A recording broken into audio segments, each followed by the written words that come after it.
The priest's hand was steady as he wrote the final name in the parish death register. Margaret Brewster, age 7, died of pestilence.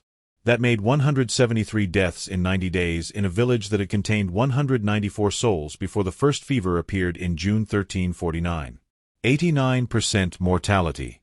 The priest set down his quill, looked around the empty church, and realized he was writing in a building that would soon have no congregation.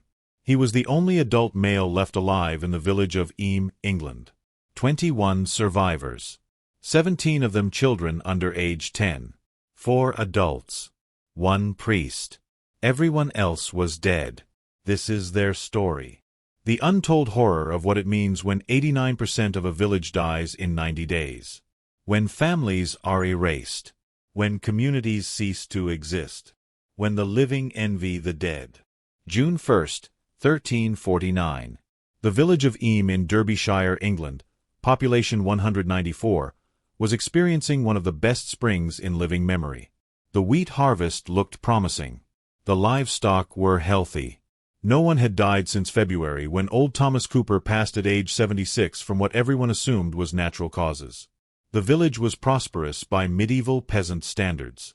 They had a church, a mill, a manor house, 43 cottages, communal fields that produced enough food to survive most years. The village owed feudal obligations to the local lord, but those obligations were manageable. Life was hard but stable. People knew their roles. Families had worked the same land for generations. Children would inherit their parents' cottages and obligations. This was the world as it had always been and would always be. Until the merchant arrived. Before we watch this village die person by person, family by family, day by day over 90 days of horror, and trust me, we're going through every death, every moment of realization, every decision that survivors faced, comment where you're from. Because what happened to Eyam happened to thousands of villages across Europe. 89% mortality wasn't unique. It was common in small isolated communities that experienced plague. Some villages had 100% mortality, completely depopulated, reduced to empty buildings that eventually collapsed. Comment your location. Let's see if plague passed through your region. Let's understand that this isn't distant history. This is what pandemic can do to communities when mortality rates exceed 50%. This is the untold horror that most histories skip over because it's too brutal to contemplate. The merchant who brought plague to Eyam was named Thomas Fletcher. He was a cloth trader who traveled between Manchester and Derby buying and selling wool and finished textiles. On June 1, 1349, Fletcher arrived in Eyam with a load of cloth from London. London was experiencing catastrophic plague, thousands dying daily, corpses filling the streets, mass graves dug outside the city walls. Fletcher had loaded his cloth in London warehouses where plague was epidemic. He'd traveled north along trade routes, stopping at villages and towns to sell cloth. And he'd brought plague to Eyam embedded in the cloth bales he sold. Not because he was infected himself, though he would be dead within a week. Because rats had infested the cloth in London warehouses. Because fleas on those rats carried Yersinia pestis. Because when Fletcher unrolled the cloth to show villagers the quality, fleas jumped from the fabric to the villagers. Within days, Eyam's first plague case appeared. The first victim was a woman named Alice Thornley. She'd bought cloth from Fletcher on June 1st. By June 3rd, she had fever. By June 5th, she had buboes swelling in her groin the size of eggs. By June 7th, she was dead. Her husband John buried her in the churchyard with the priest performing last rites. The village assumed Alice had died from some normal illness. People died sometimes. It was sad but not alarming. Then John Thornley developed fever on June 8th. Then their daughter Mary developed fever on June 9th. Then their son Robert developed fever on June 10th. John died June 11th. Mary died June 12th. Robert died June 13th. The Thornley family, for people who'd been alive and healthy 8 days earlier, were all dead within 2 weeks. And the disease was spreading. The pattern of spread reveals something important about plague transmission in small communities. Plague spreads through flea bites primarily, but also through person-to-person contact in pneumonic form, and through handling contaminated materials like clothing and bedding. The Thornley family lived in a cottage next to the Hancock family. The two families shared a well. They traded labor during harvest. Their children played together. When Alice Thornley got sick, Eleanor Hancock came to help nurse her. When the Thornleys started dying, the Hancocks helped prepare bodies for burial, washing corpses and wrapping them in shrouds. Every interaction was a transmission opportunity. Eleanor Hancock developed fever June 14th.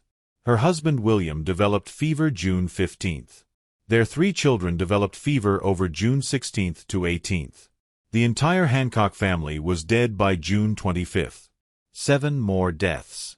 The village had lost 11 people in 25 days, and everyone was starting to panic. The priest, Father William Mompesson, recognized what was happening by late June. Plague had reached Eyam. The disease that had devastated London and was spreading through England had arrived in their isolated village. Mompesson faced an impossible decision. Tell villagers to flee, scattering them across Derbyshire and potentially spreading plague to other communities. Or quarantine the village, trapping everyone inside with plague, accepting that many would die but preventing regional spread. Mompesson chose quarantine. On June 28, 1349, he gathered the survivors and announced that no one would leave Eyam until plague had run its course. The village would seal itself. Surrounding communities would leave food and supplies at the village boundary. No one would enter or exit. They would die if necessary to prevent plague spreading further. This decision saved hundreds or thousands of lives in surrounding villages. And it condemned most of Eyam's population to death. Think about that decision. Think about being Father Mompesson announcing to your community that you're condemning them to probable death to save strangers in other villages. Think about being a villager hearing that announcement. You could flee. You could grab your family and run for Manchester or Derby or anywhere else. But if you do, you might carry plague and kill hundreds. So you stay. You accept probable death. You sacrifice yourself for the greater good. How many people today would make that choice? How many communities could enforce that quarantine? Comment your answer. I'd stay or I'd flee. Be honest. Because your answer reveals something about your values and your courage. And there's no wrong answer. Both choices are defensible. Both choices require different kinds of courage. The villagers who stayed made a choice every day not to flee. Every morning they woke up with plague killing their neighbors and they chose to stay. Some fled anyway. The parish records mention 14 persons who violated the quarantine, though most were caught and returned. Most stayed. And most died. Let's follow what happened day by day through July 1349 as the death toll accelerated. July 1st, 3 deaths. The Wilson family. Father, mother, infant daughter. They lived near the church. The father William Wilson had helped dig graves for the Thornleys and Hancocks. Probably contracted plague from handling contaminated burial clothes. July 2nd, 2 deaths. The Morton brothers, James and Edward, ages 19 and 22. They'd both attended Alice Thornley's funeral. Probably contracted plague from fleas in the church where funerals were held. July 3rd, 4 deaths. The entire Gregory family except one daughter who was visiting relatives outside the village when quarantine was announced. She survived. Her parents and 3 siblings died within 24 hours of each other, suggesting pneumonic plague transmission. July 4th, 1 death. Father Mompesson's wife Catherine. She'd been helping nurse sick villagers, exposing herself to countless plague carriers. Mompesson buried his wife and continued his work because stopping meant the village would collapse into complete chaos. July 5th, 5 deaths. The Bakewell family. Parents and 3 children ages 4, 6, and 8. All died within hours, suggesting fulminant septicemic plague. July 6th, no deaths. A day of false hope. Maybe the worst was over. Maybe plague was burning out. Everyone who was going to get sick had gotten sick. Survivors started to believe they might live. July 7th, 7 deaths. The hope died with them. The worst wasn't over. It was accelerating. July 8th through July 14th, 32 deaths in 7 days. An average of 4.5 deaths per day in a village of 194 people. That's a mortality rate of 2.3% of the population dying daily. At that rate, The entire village would be dead in 43 days. Some of the dead: the Bradshaw family, 5 people. The Merrill family, 4 people. 3 members of the Torrey family. The village blacksmith and his apprentice. The miller and his wife. 2 children orphaned when their parents died, now dead themselves from starvation or plague or both. Here's where the horror becomes incomprehensible. By mid-July, there weren't enough healthy people left to bury the dead properly. Graves were dug shallow because diggers were too weak to dig deep. Bodies were buried without shrouds because there was no one to sew shrouds. Multiple bodies were buried in single graves because there was no time to dig individual graves. Children buried their parents. Parents buried their children. Siblings buried each other.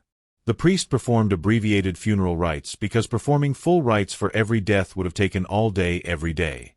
The church was filled with the smell of death because bodies awaited burial in the nave. The entire village smelled like death because bodies lay in cottages for days before burial. Now stop and think about the mathematics. 194 people. 32 dead by mid-July. 162 survivors. But not all survivors were healthy. At any given time, 15 to 20 people were sick with plague. Some would survive. Most would die within 3 days of symptom onset. So the actual number of healthy people capable of work was perhaps 140. Of those 140, perhaps 50 were children under age 10, too young for heavy labor. That left 90 adults and older children to maintain the village. 90 people to farm the fields, tend livestock, cook food, draw water, dig graves, nurse the sick, care for orphan children, maintain buildings, perform all the labor required to keep 90 people alive. It was barely possible. And the death toll kept rising. Let me ask you a second question. Comment your answer. If you were in Eam in July 1349, watching your family and neighbors die, knowing you'd probably die soon, what would you do with your remaining time? Try to survive, or help others, or flee quarantine, or something else? Your answer reveals your priorities when facing almost certain death. There's no wrong answer. But your answer tells me something about who you are. Comment honestly. July 15th through July 31st, 46 more deaths. The entire Cooper family, 6 people. The Bradwell family, 4 people. The Ragg family, 5 people. The village shepherd. The village carpenter. The tavern keeper and his wife. A young couple married only 3 months. 2 elderly widows who'd survived their husbands only to die from plague. A pregnant woman and her unborn child counted as 2 deaths in the parish register. By July 31st, 110 of 194 villagers were dead. 57% mortality in 60 days. August brought no relief. The death toll accelerated as plague spread through remaining households. August 1st through August 15th, 37 deaths. The entire Rowland family, 7 people, largest family in the village, completely erased within a week. The Daniel family, 3 people. The Stanley family, 4 people. The village's only remaining craftsman, the thatcher, the weaver, the leather worker. More orphan children dying from neglect or starvation or plague. More elderly villagers dying alone in empty cottages. The survivors by mid-August were mostly children and a few adults who'd shown resistance to plague. Some people are naturally resistant to Yersinia pestis. Genetic variations in immune system genes provide partial protection. These lucky few contracted plague and survived with mortality rates around 20% instead of the typical 60 to 90%. Others never contracted plague at all despite constant exposure, suggesting complete immunity. These genetic lottery winners watched everyone around them die while they remained healthy. The psychological trauma was devastating. Survivors' guilt, grief, horror, loneliness, fear. Rage at God for allowing this. Rage at the merchant who brought plague. Rage at the priest who'd quarantined the village. Rage at themselves for surviving when everyone they loved had died. Father Mompesson kept the death register meticulously even as his own family died. His wife dead July 4th. His son dead July 18th. His daughter dead August 3rd. Mompesson had lost his entire family and continued working because someone had to maintain records, someone had to perform burials, someone had to hold the community together as it disintegrated. The death register is one of the most important historical documents about the Black Death because it provides day-by-day mortality data for a small community experiencing catastrophic plague. Most villages didn't keep such detailed records. Eames' register survives because Mompesson was organized and dedicated even as his world collapsed. August 16th through August 31st, 26 more deaths. The village was running out of people to die. By August 31st, 173 of 194 people were dead. 89% mortality in 90 days.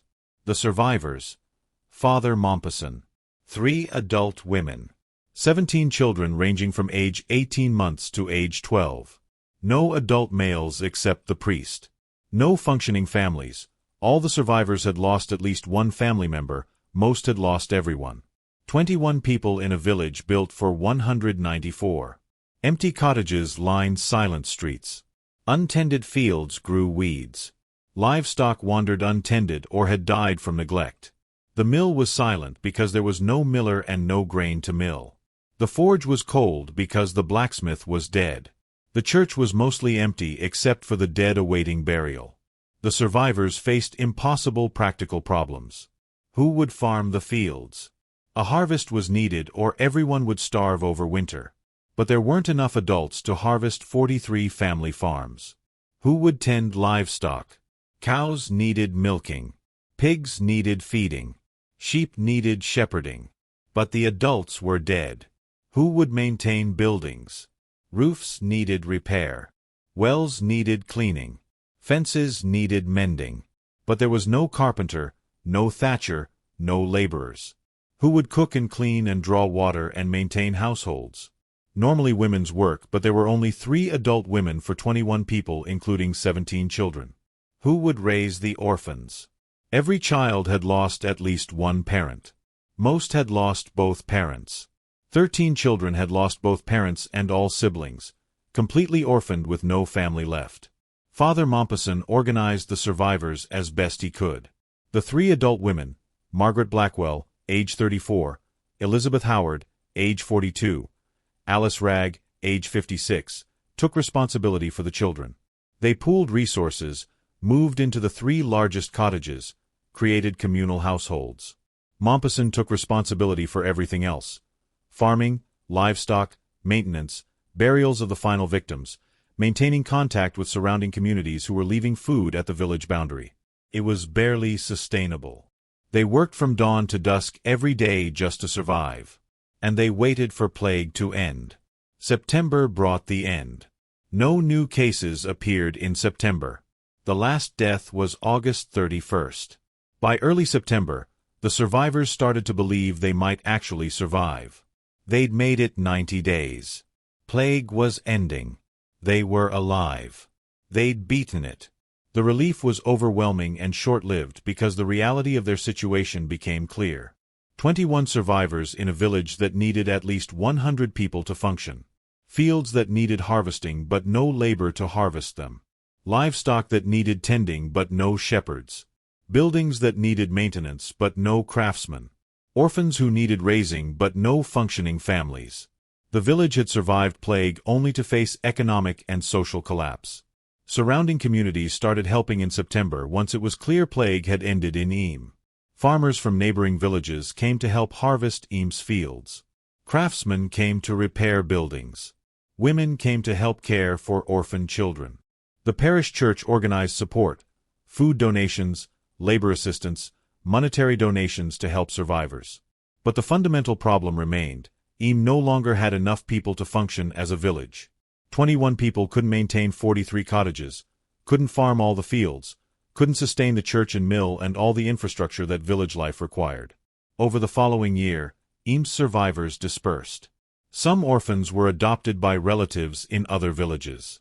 Some moved to nearby towns seeking work. The 3 adult women remarried and left the village. Father Mompesson was reassigned to another parish. By 1351, Eames was essentially abandoned.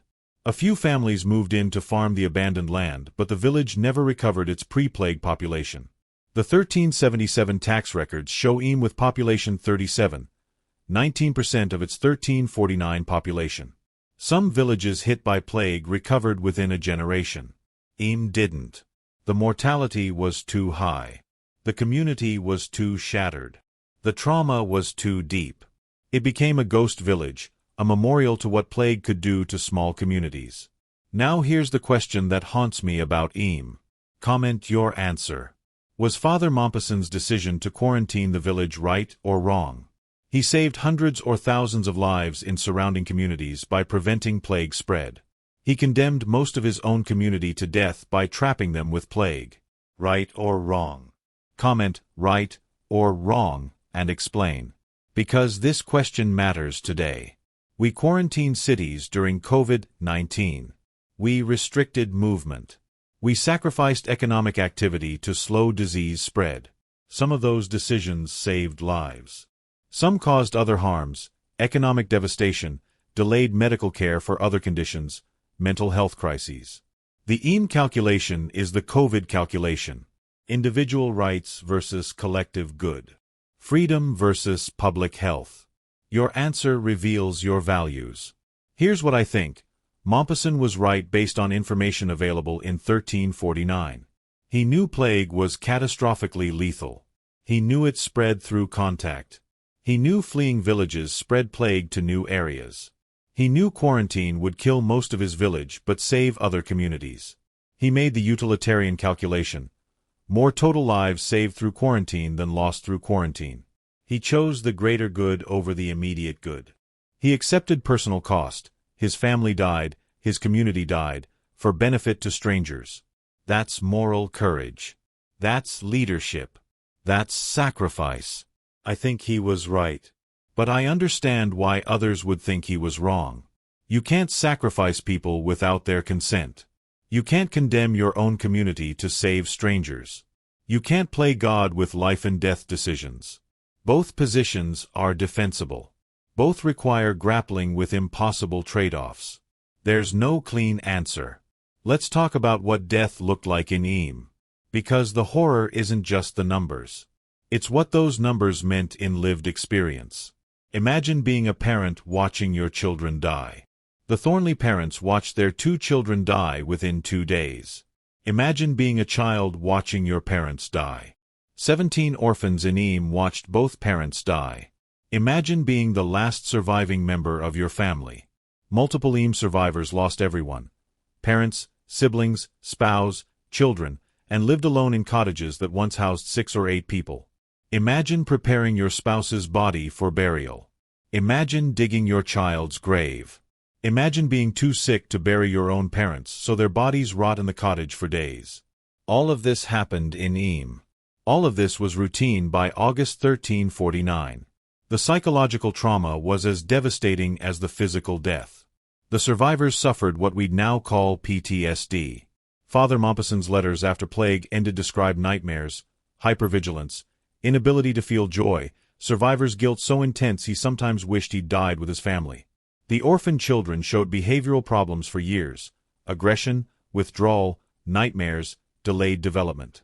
The adults who survived plague but lost families often never recovered psychologically.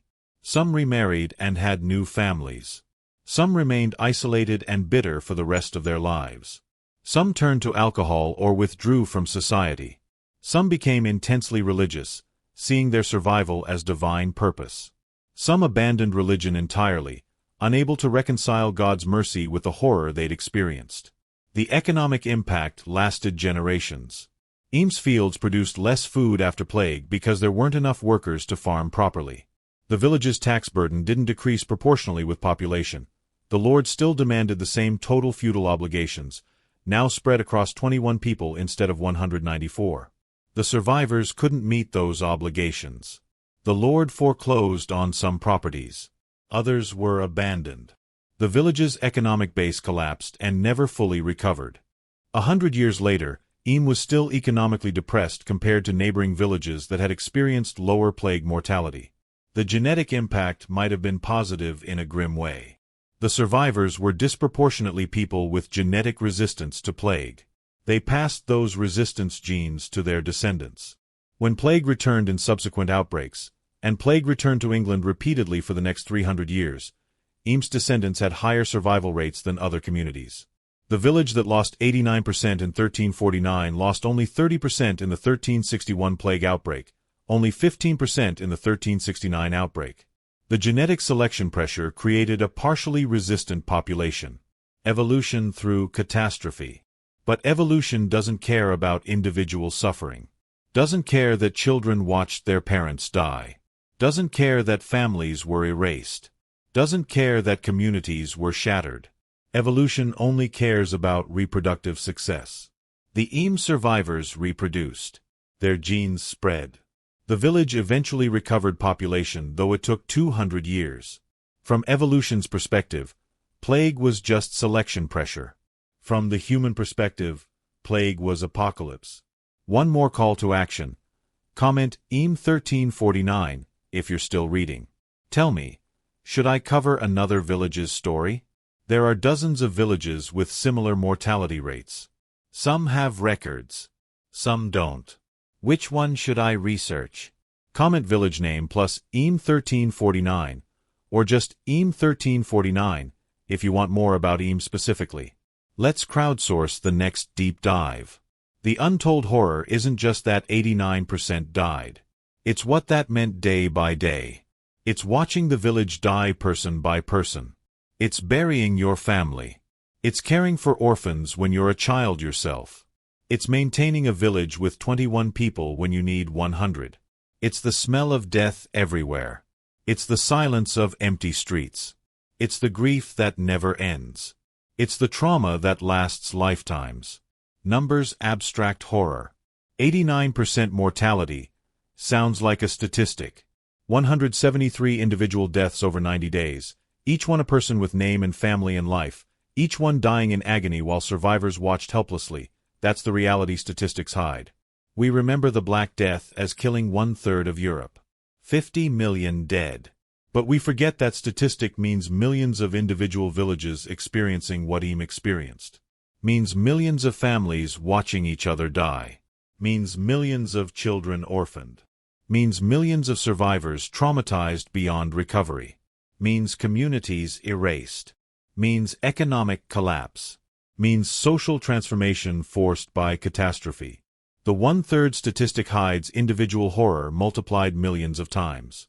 And it could happen again. Not plague necessarily, though plague still exists. But pandemic with high mortality. Imagine COVID-19 with 60% mortality instead of 1%. Imagine your city experiencing Eames' 89% mortality. Imagine your neighborhood reduced from 100 people to 21 survivors. Imagine trying to maintain your community with 80% of people dead. Imagine the psychological trauma. Imagine the economic collapse. Imagine the social breakdown. It's not impossible. It's just improbable. And probability means it will happen eventually. Maybe not in our lifetime. Maybe in our children's lifetime or grandchildren's lifetime. But eventually, another pandemic will have Eames-level mortality in some communities. And those communities will experience the same horror Eames experienced in 1349. The lessons from Eames are clear. Quarantine works but requires sacrifice. The people making the sacrifice are usually not the people benefiting from the sacrifice. Communities can survive catastrophic mortality but not unchanged. The trauma lasts generations. The economic impact lasts centuries. The genetic impact lasts forever. And the horror is beyond what statistics can capture. Father Maupassant survived plague and lived another 30 years. He never remarried. He never fully recovered from losing his family and his community. His letters describe a man going through motions of living without ever fully returning to life. He did his duty as priest. He served his new parish. But he was never the man he'd been before plague. Plague took more than his family. It took his joy, his faith in divine justice, his belief that good actions lead to good outcomes. He'd done everything right, quarantined the village, organized survivors, maintained records, performed burials, provided spiritual comfort, and everyone died anyway. The lesson he learned was that righteousness doesn't protect you, that sacrifice doesn't guarantee salvation, that sometimes you do everything right and everyone dies anyway. That's the untold horror. Not just the death. The death of meaning. The death of faith. The death of hope. The survival that feels worse than death would have felt. The 17 orphan children of Eyam scattered across Derbyshire. Most were adopted by relatives or became servants in other households. A few became successful. One became a priest, one became a merchant, one inherited land from a childless uncle and became relatively prosperous. Most lived hard, poor lives and died young. All carried trauma. All remembered the 90 days when their world ended. All told their children and grandchildren about the plague that killed 89% of their village. Those stories were passed down for generations. Some families still tell those stories today, 676 years later. The memory of horror persists across centuries because the trauma was too deep to forget. The plague that hit Eyam came from a merchant's cloth. From rats hiding in fabric bought in London. From fleas carrying bacteria no one could see. From a global trade network connecting villages in Derbyshire to markets in London to trade routes extending to Asia. Eyam was isolated geographically but connected economically. And that connection killed 89% of the population in 90 days. The same connections that brought prosperity brought death.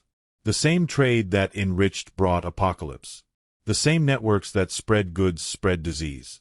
We've learned nothing. We're more connected now than 1349. More vulnerable now than 1349. More exposed to pandemic risk now than 1349. And when the next plague comes, and it will come, plague always comes, we'll experience what Eyam experienced. Some communities will lose 89%. Some will lose more. Some will survive but wish they died. The horror is coming. It's always coming. We just don't know when. The untold horror of Eyam is the horror waiting for us. Always waiting. Always coming. Never preventable. Only delayable. The Black Death took 90 days to kill 89% of Eyam. The next plague will be faster. More efficient. More lethal. Because we've built a world optimized for pandemic spread. Because we've connected everyone to everyone. Because we've learned nothing from Eyam's sacrifice. The horror is untold because we don't want to tell it. Don't want to face it. Don't want to admit it could happen to us. But it can. It will. It's just a matter of time. Eyam 1349 is the future waiting. The village is a prophecy. The death register is a preview. The untold horror is the horror we refuse to face until it arrives. And then it's too late. The merchant arrives. The cloth is sold. The rats disembark. The fleas bite. The fever starts. And 90 days later, 89% are dead. The story of Eyam is the story of every village, every city, every community in the path of plague. Past, present, future, forever. The untold horror that's always waiting to be told again.